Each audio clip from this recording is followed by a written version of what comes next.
Good morning.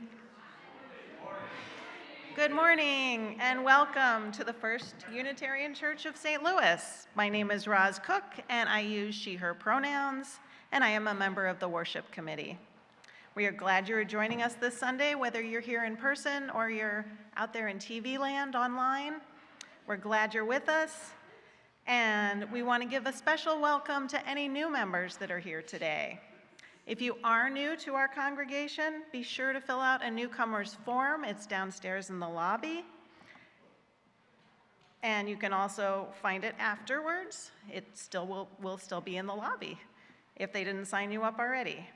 And after the services, everyone is invited downstairs for coffee and donuts in the fellowship hall. We welcome families with children.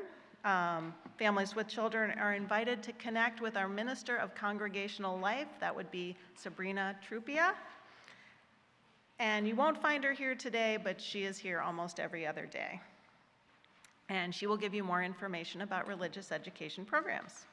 If you're attending online, you can connect with each other in the chat.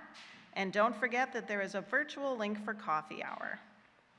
And I have several important announcements this morning. Several means 8, so here we go. The RE class is going on a field trip next week to River's Edge at the St. Louis Zoo. Registration forms are required, so that's how they'll figure out how many cars they need, so please see the e-news or the weekly RE newsletter for a link to that registration form. Also, Our Whole Lives, OWL, sexuality education for middle school aged kids is going to be offered in January of 2026. There will be 2 parent orientation times, December 4th and January 11th. I'm sure you will hear more about that again. And for more information, email Reverend Sabrina or watch for the ongoing announcements in your email. Today, children are starting in their classroom, and then we'll trick or treat for UNICEF later in the service. If you have spare change, please find it. Exactly. I should have let everybody know so they could check their couch at home. The next announcement, on Sunday, November 2nd, that will be All Souls Day. We will remember loved ones who have died with a ritual of remembrance. You have 2 ways you can participate. 1 is you may bring a photo for a special altar. 2, you can submit the name to be spoken out loud by emailing the church using the Sunday services at firstuustlouis.org. A big thank you is the next announcement for all your generous donations to the October food drive.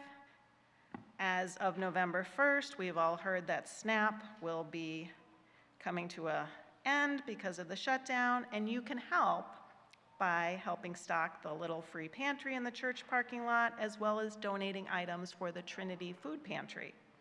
Members impacted by this benefits change can reach out directly to Reverend Kim. Number 6, please join ERD, the Earth Reverence Dedicants Extraordinaire, next Sunday, November 2nd, after the service at 11:30, to celebrate Samhain. Gather in the chapel for ritual as we share memories and reflections of loved ones no longer with us. Number 7, are you looking for a way to help with worship that doesn't involve speaking or singing on the public stage?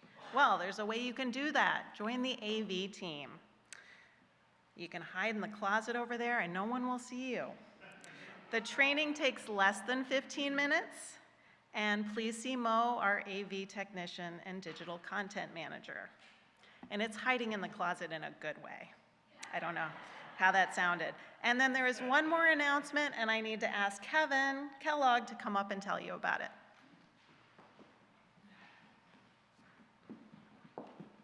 Hi, my name's Kevin Kellogg, he, him. I just wanted to talk a little bit about the visit to the Holocaust Museum today. It's at 12:30 down at the Holocaust Museum. I have maps for people who need it. We can carpool from here at 12 o'clock, and the parking lot. It's $10 for seniors, $12 for younger people than me. This will be the first of a series of classes on immigrant rights and the immigrant community and the UU's positions on it, focusing in on hate speech mainly. Okay, thank you.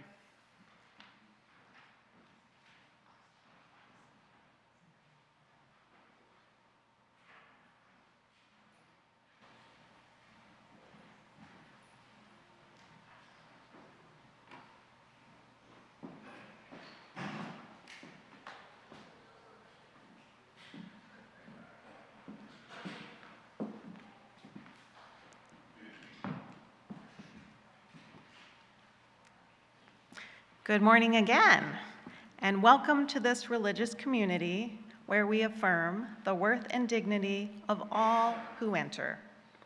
We gather in community, understanding we are all sacred beings, diverse in culture, experience, identity, and theology. Our values invite us to a shared journey of truth and meaning making. Together, we foster a spirit of gratitude and generosity so that all may feel welcome and all can thrive. We are glad you are with us here this morning. Please enjoy our prelude, Jordan, arranged by David N. Johnson and performed by Alan Hoffman.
I am the Reverend Kim Mason. I use she, her pronouns, and I serve this congregation as lead minister.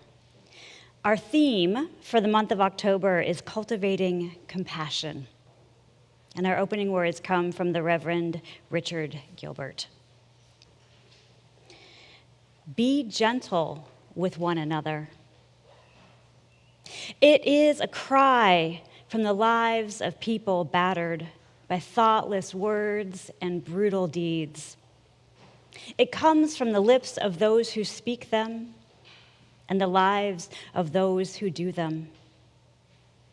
Who of us can look inside another and know what is there of hope and hurt, or promise and pain?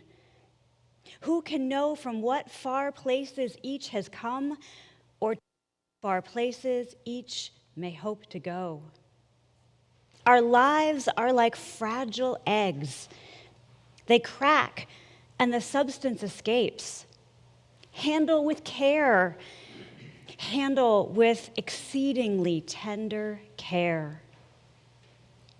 For there are human beings within, human beings as vulnerable as we are, who feel as we feel, who hurt as we hurt.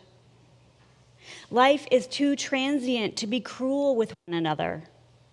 It is too short for thoughtlessness, too brief for hurting. Life is long enough for caring.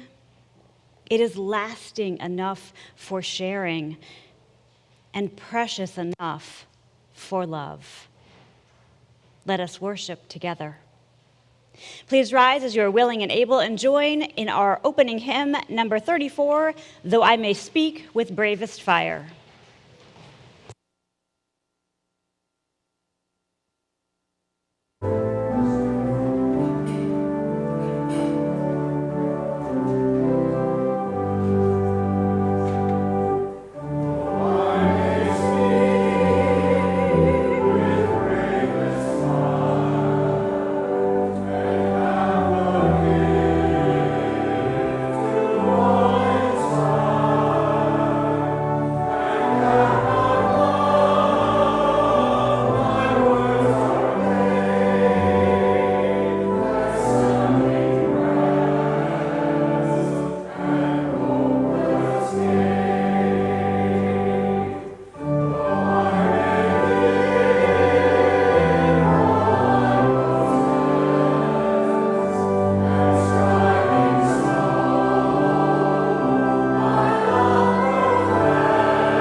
We light the chalice this morning with these words by Gregory Pelly. As we light this chalice, may all who gather here be filled with joy and hope, filled with compassion and love, so that we may pour ourselves out into the world.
I hope that everybody already got the message that our children and youth have started in their Halloween party.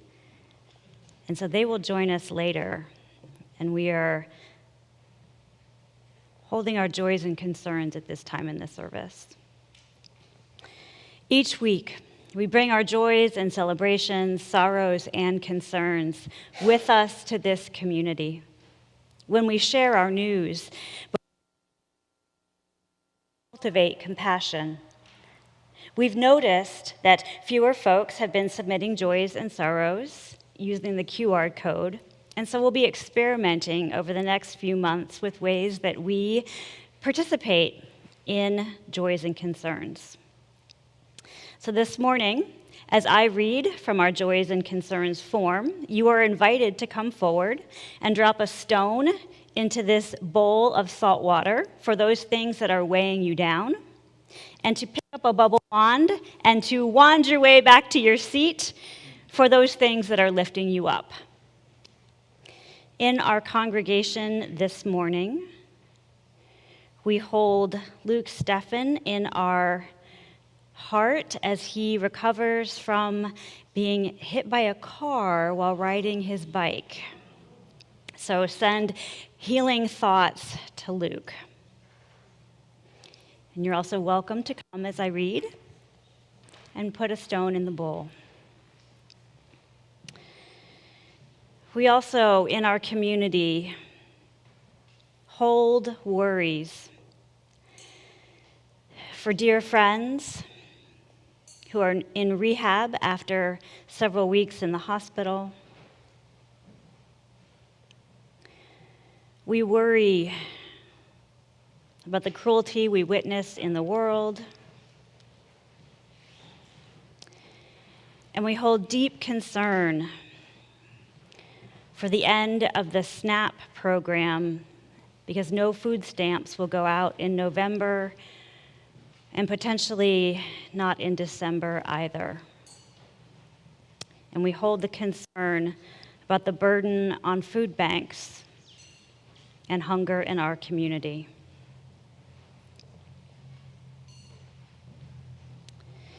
We hold these concerns with tenderness and compassion. May they be lighter because they are shared. And as a community, we also share our joys and celebrations with one another.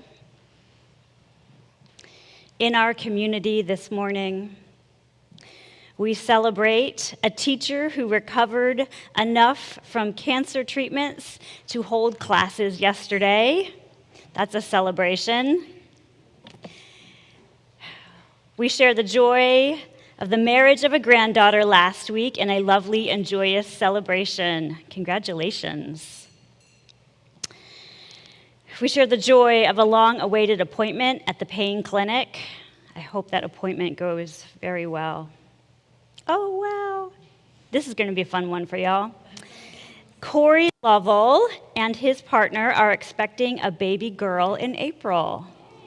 I didn't know that. That's what I get for not reading ahead of time. Send your love to Corey and his partner.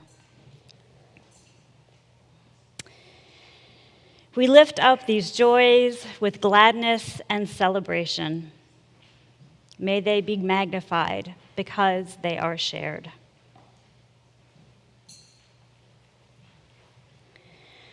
With many joys and concerns remaining unspoken in our hearts and minds, please join me in a spirit of prayer and mindful attention. These words are adapted from Tanya Cothran.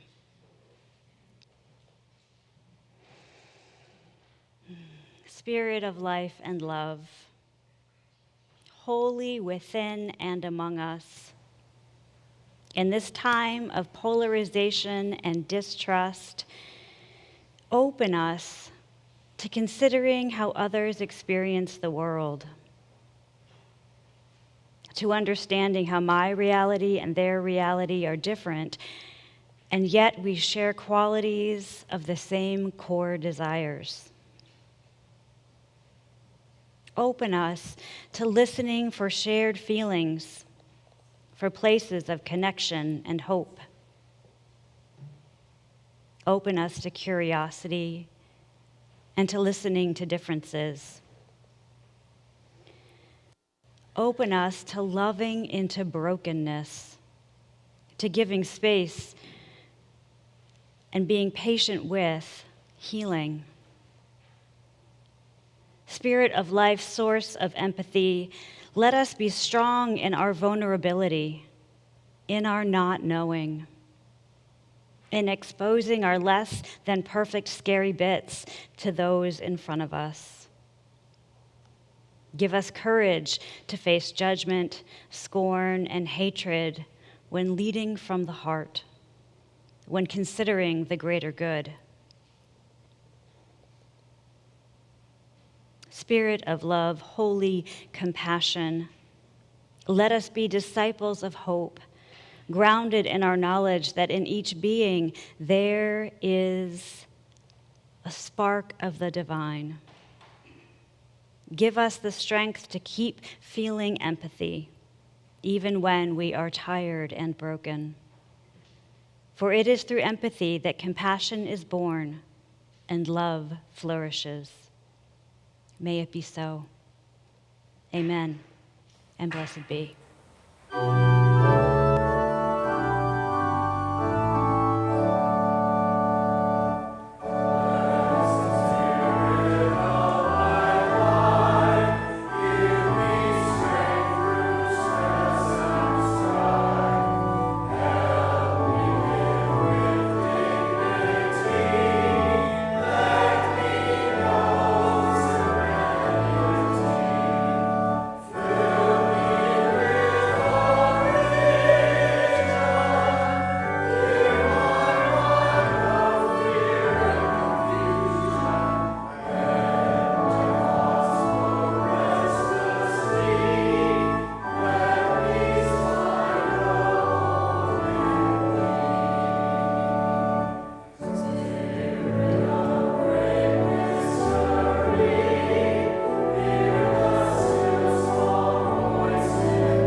Our first reading is Rebellion by April Browning.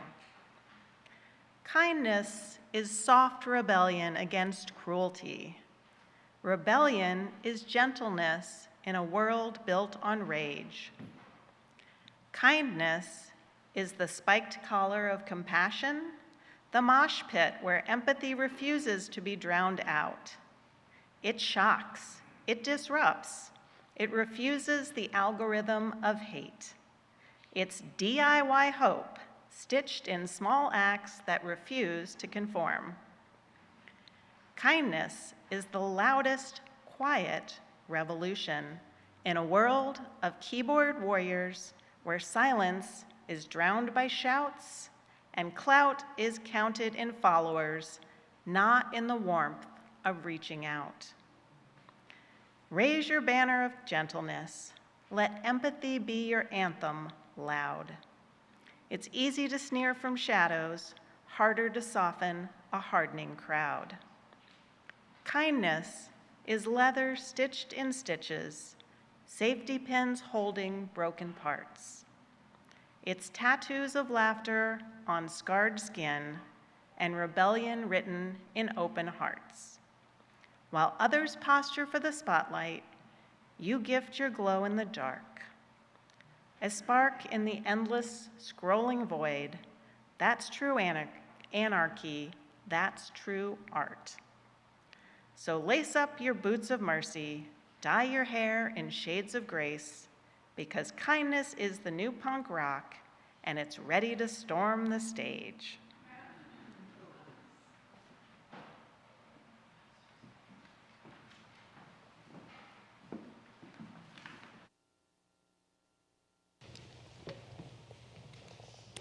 The First Unitarian Church of St. Louis strives to be a welcoming congregation, inspiring lives of loving kindness and integrity by nurturing spirituality, building community, and advancing justice. Your contributions support the mission and ministry of this congregation in the St. Louis region and beyond. This morning's offering will now be received.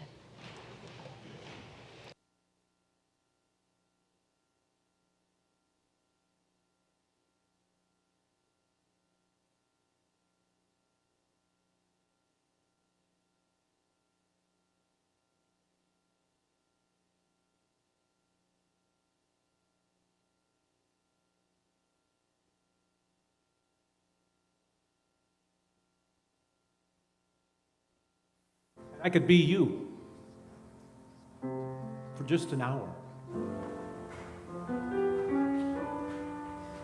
Then we'd find a way to get inside each other's minds.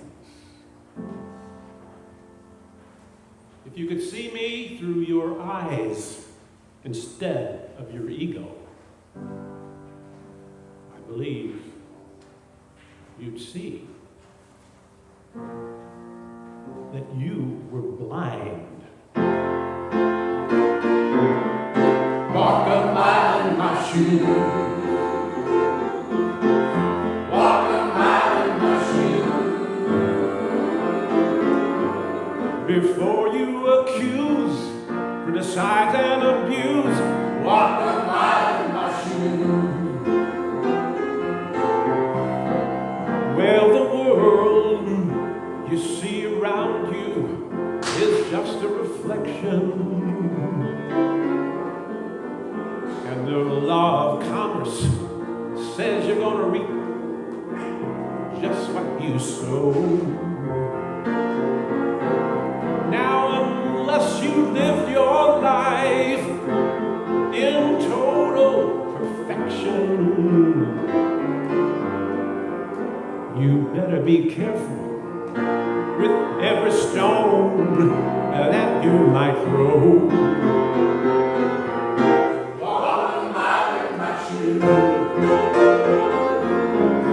Walk a mile in my shoes. Before you accuse, criticize and abuse, Walk a mile in my shoes.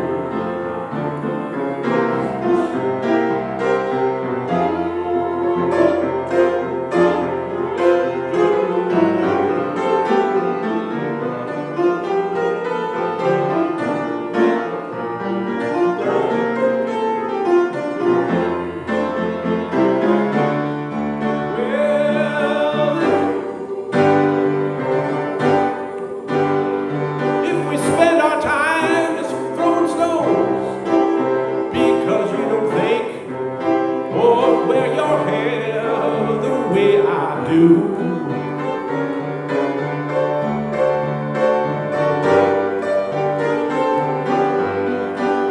I'm your brother, and when you reach out, try to hurt me, you're hurting you.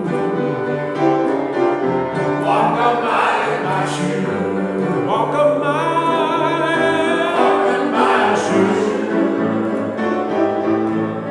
before you accuse, criticize and abuse. Walk a mile in my shoes.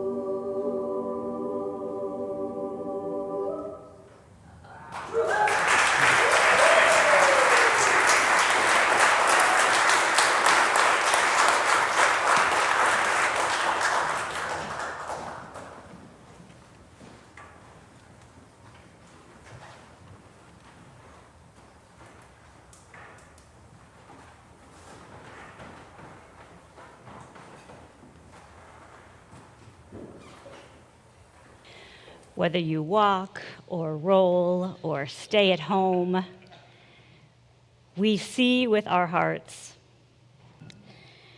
And I see all of you who give to our October food drive, on a regular basis to our Trinity food pantry contributions, and to our little free pantry, week after week, not looking for any glory, but serving those in our community in need. For your gifts, and for these gifts today, thank you.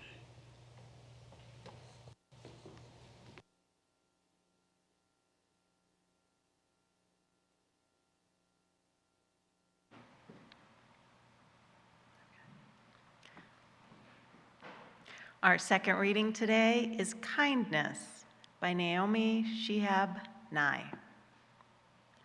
Before you know what kindness really is, you must lose things. Feel the future dissolve in a moment like salt in a weakened broth.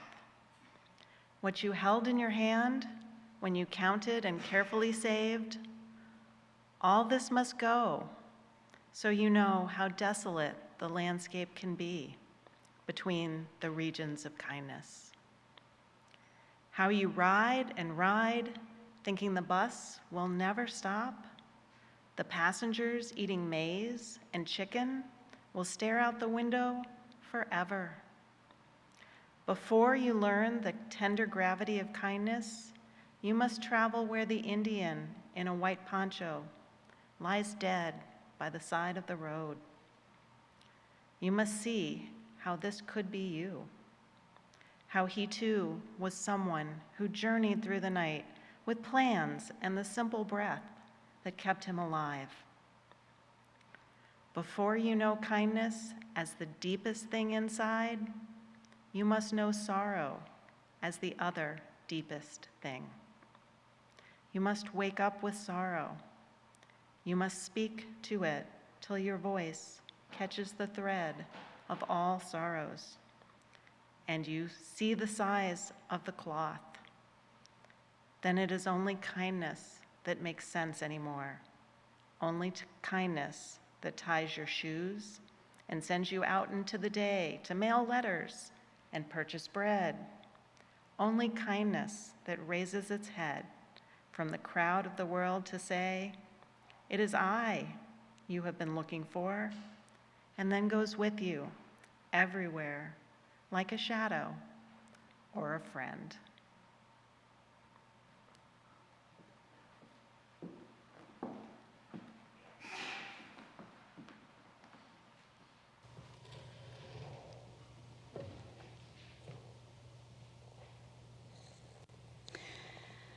Last Saturday, more than 20 members of this congregation showed up in the pouring rain downtown and around the St. Louis area to resist the rising tide of authoritarianism in our country.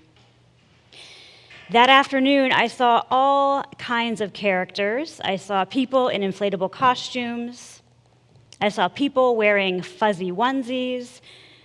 I saw folks dressed as founding fathers. I saw clergy and grandparents, children and parents, people of all races and ethnicities. And I saw so many clever signs. I did wonder if I might see these characters. Let me offer you a visual description. On screen are two figures facing a line of 4 horses. Astride each horse is a hooded figure carrying a banner. The caption reads, "The whole apocalypse thing is a bit depressing, so we've reinvented ourselves as the 4 horsemen of working together to get us all out of the mess we're in." The yellow figure carries a banner that says hope. The purple figure's banner says justice. The red figure's banner says empathy. And the green figure's banner says just basically not being a dick.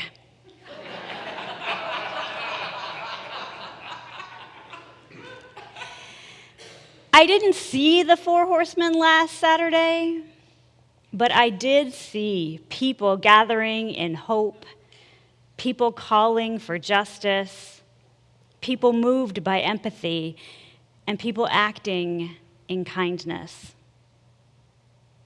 I pray that gatherings like that and others inspire people to work together to get us all out of this mess that we're in. And I worry that conservative religious interpretations of hope and justice and empathy and kindness are undermining those goals. Take, for example, the conversation around empathy. Starting in 2019 and building momentum to this year with the publication of his book, The Sin of Empathy, conservative theologian Joe Rigney has been promoting the idea that empathy is not just bad, but actively harmful. Rigney argues that people can use empathy to emotionally manipulate others, that empathy can be selectively applied to specific groups while ignoring others, and that empathy pushes people to abandon rational thought. He really doesn't have a high opinion of people, does he? Rigney says, quote, "Sufferers frequently make unreasonable demands of those who are trying to help them. After we've climbed down into the pit with them, they demand that we agree there is no way, and demand that we destroy the ladder we are offering them. And empathy, in its zeal to stay out of judgment, is often willing to burn the ladder in the name of fueling connection." Rigney says that empathy is emotional blackmail, and it is used to force people into accepting things that he believes are wrong and sinful, such as marriage equality, trans rights, and abortion access. And he cites people of color and victims of clergy sexual misconduct as people who weaponize empathy to manipulate others. He's not heartless, says Rigby. He has compassion. He says he thinks people should be sympathetic. But he believes that when we empathize with people, we lose our moral compass. The issue is whether the sensitivities and concerns, he says, of the most reactive and least mature members of the community, family, church, business, etc., should be allowed to set the agenda. Wow. And he's not talking about teenagers. In an interview with the president of the Southern Baptist Theological Society, he places the blame for society's shift towards empathy on the effects of feminism. Oops, I'm sorry we made people more loving and caring. Rigney says women are too soft-hearted to be in positions of leadership, and thus the sin of empathy is the result. There's a lot here to unpack. So let's start with some definitions. When I went before the Ministerial Fellowshipping Committee for my final evaluation before ordination, one of the questions they asked me was, what's the difference between sympathy and empathy? They're close, aren't they? Right? The Rabbi Esther Adler says, quote, "There is a hierarchy of responses when we encounter suffering. Pity says, I see your pain. Sympathy says, I understand your pain. Empathy says, I feel your pain. And compassion says, I am with you in your pain and I will help." In this, we'll call it a flow chart rather than a hierarchy. In this flow chart, empathy leads to compassion. Without empathy, can we get to compassion? I'm not sure. I might even say we need empathy to get to compassion.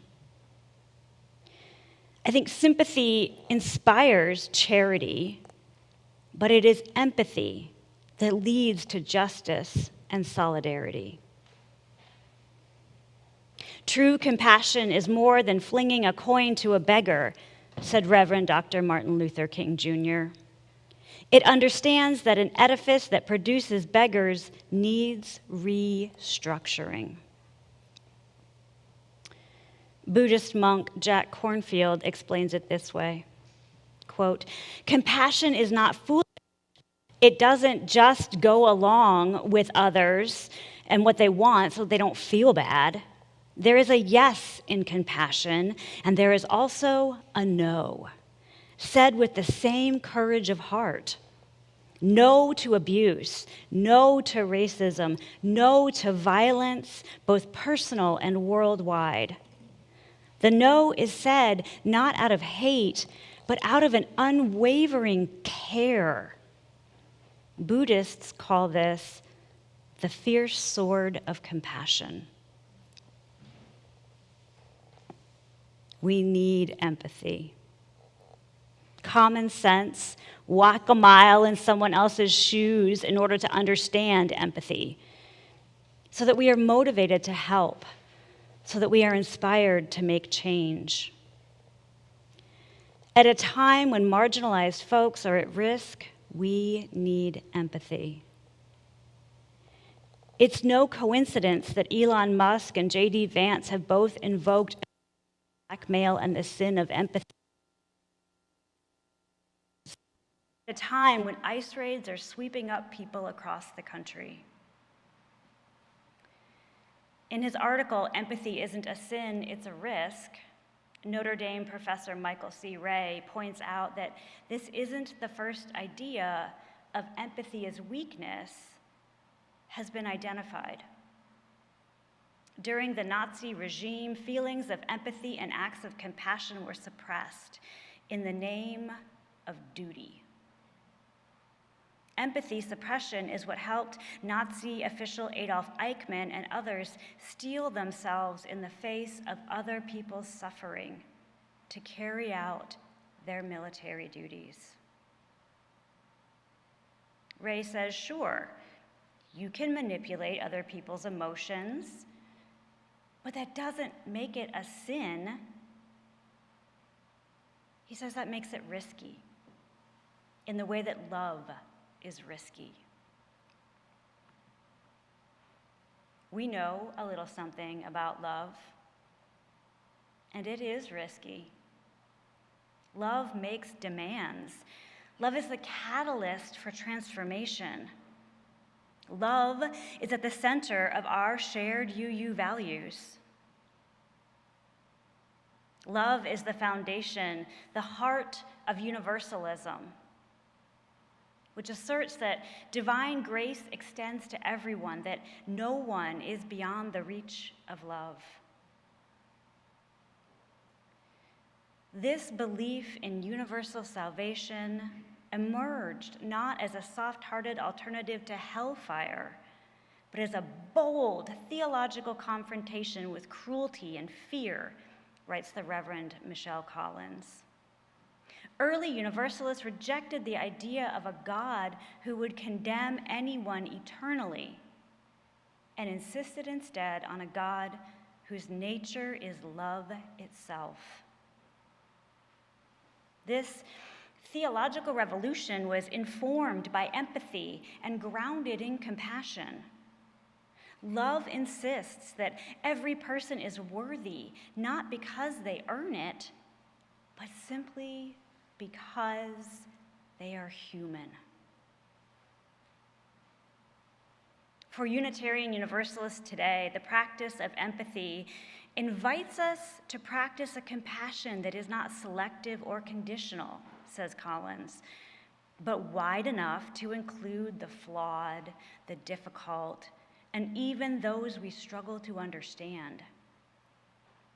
What might it mean to let compassion guide our view of humanity as whole and holy, even when our instincts would rather close the door?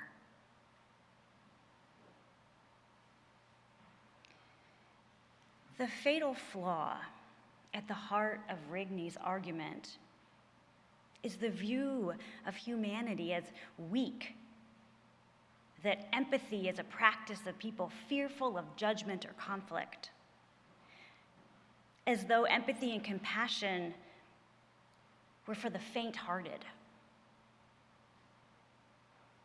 Fierce compassion is not mild, says Dharma teacher Wilma Miller. It is courageous and active. It upholds others in their deepest goodness, but challenges them when they fall away from it.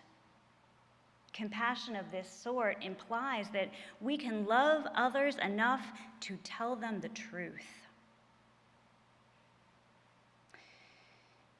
I've been here in the Midwest for 6 years now, and I've made a few observations.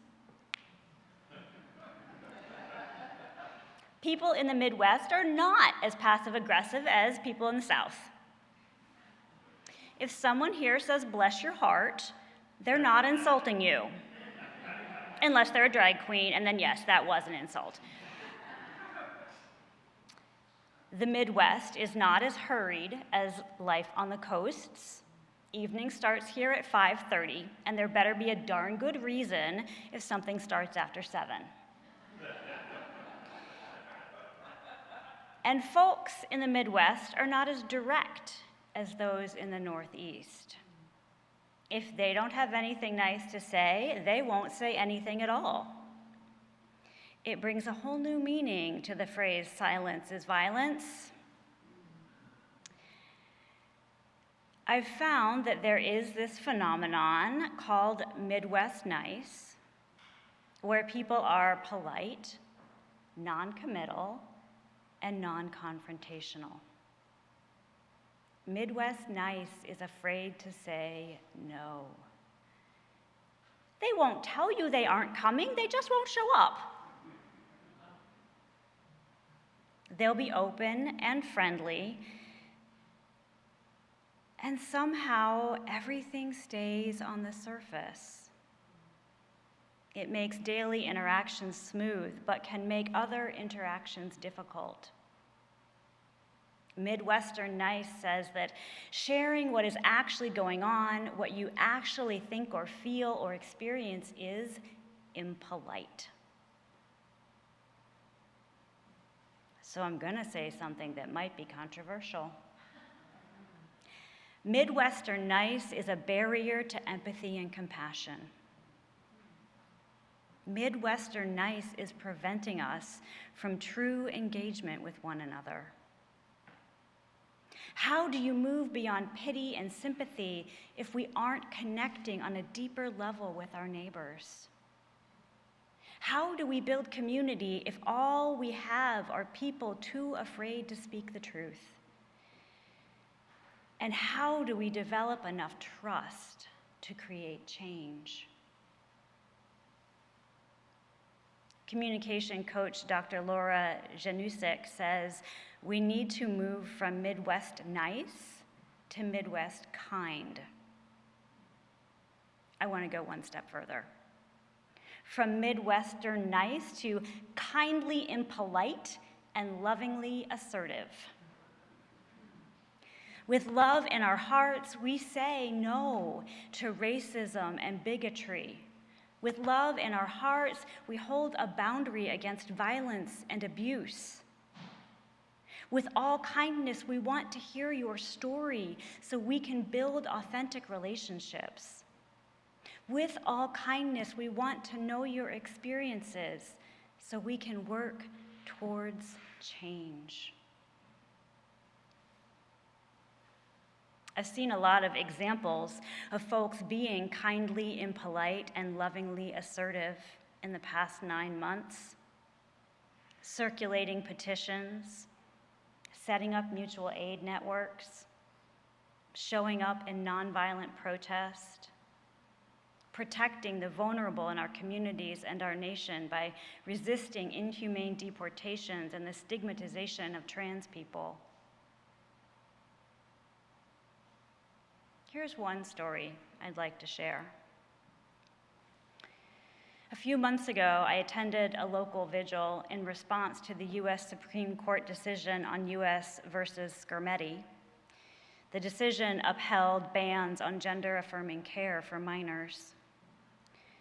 Hosted by the new St. Louis LGBTQ Faith Alliance, it was a space of reflection and prayer. And into that space, a parent opened up and shared that they had never been in a religious space that affirmed LGBTQ folks. They had come because one of their children had come out to them. And while they loved and supported their child, they had been taught in their faith community that their child's identity was inherently sinful. The parent shared at length the details of their struggle and their love, their desire for community and their need for support, and repeated some of the harmful things that they had been told at church.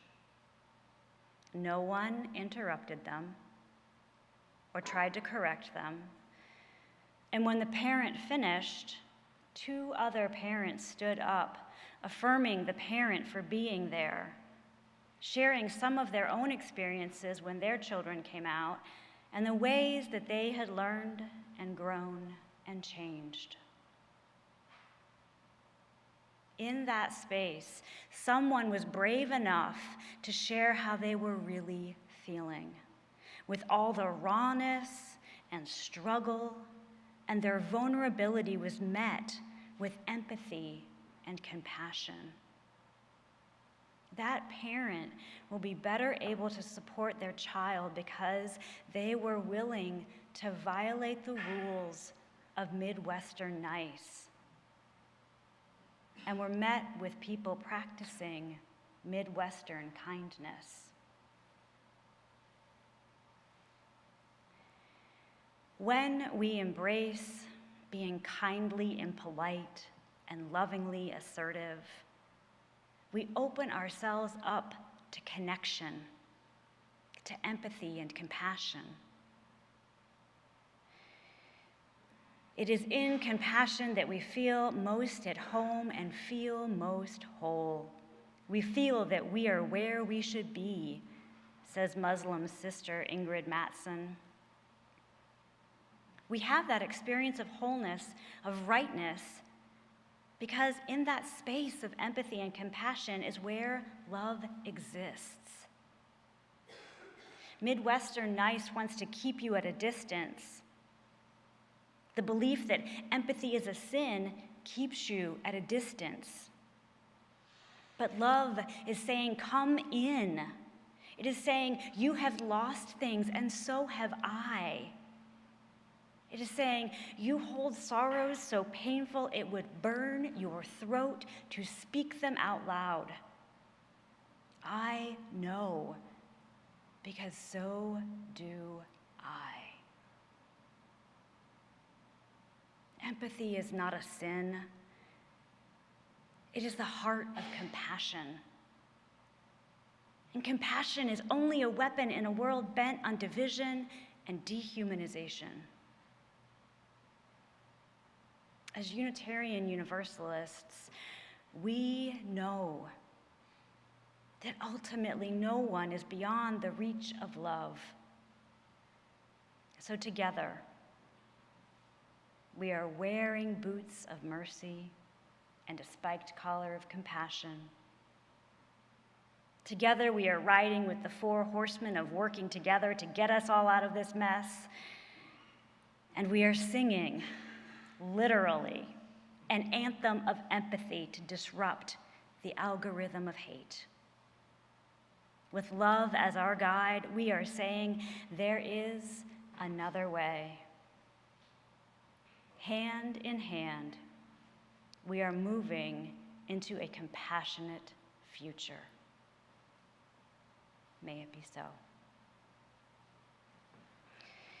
Our closing hymn is number 127, Can I See Another's Woe? A song about empathy. Please join as you are willing and able. I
ghosts and goblins and ghouls and superheroes ready to come in. Come on in, y'all.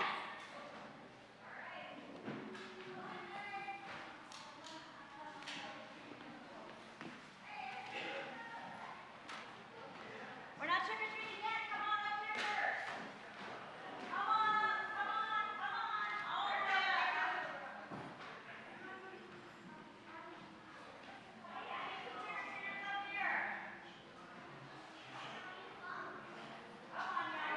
Trick-or-treating yet.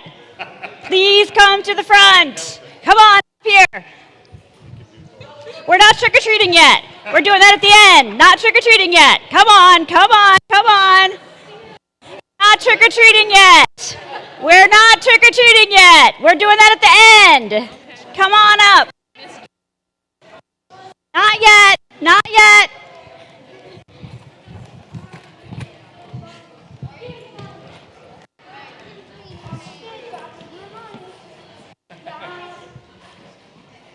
Woo, look at these costumes. Yeah, there is a jar, isn't there? Wow. Y'all look amazing.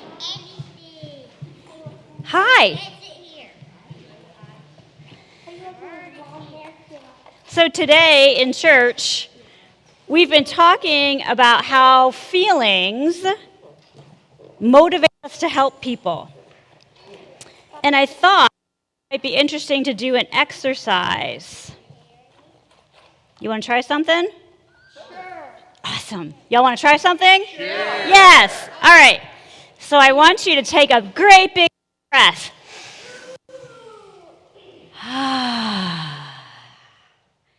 And you're going to settle into calmness. You can keep your eyes open, or you can close your eyes. And I want you to think about something that scares you. It might be ghosts and goblins, or zombies.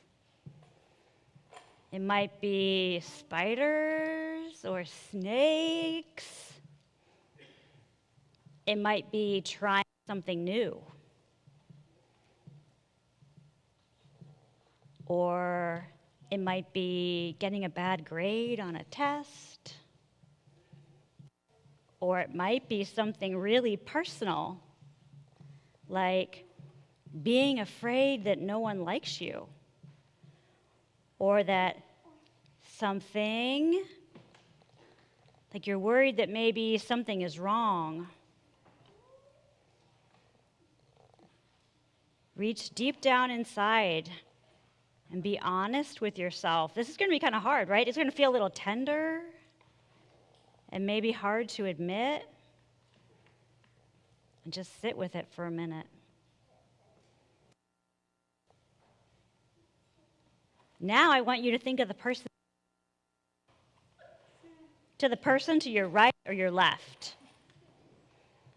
And imagine that they have the very same fear. And now think of the person sitting in front of you or behind you. Imagine that they're scared of the very same thing. Each person in this sanctuary, each person watching online is afraid of the same thing you are. How does that make you feel? Less alone? What do you want to say to them?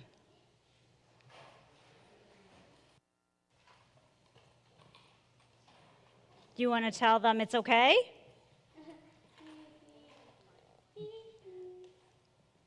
You want to say something nice to them? What do you want to say to them? Thumbs up? You got this? You got this. All right. Break a leg. Yeah. Okay, and so you said that to them. What do you want to say to yourself?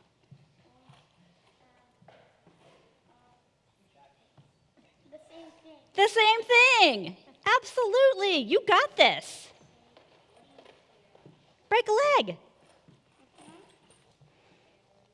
Coming back to this space, I want you to breathe in peace.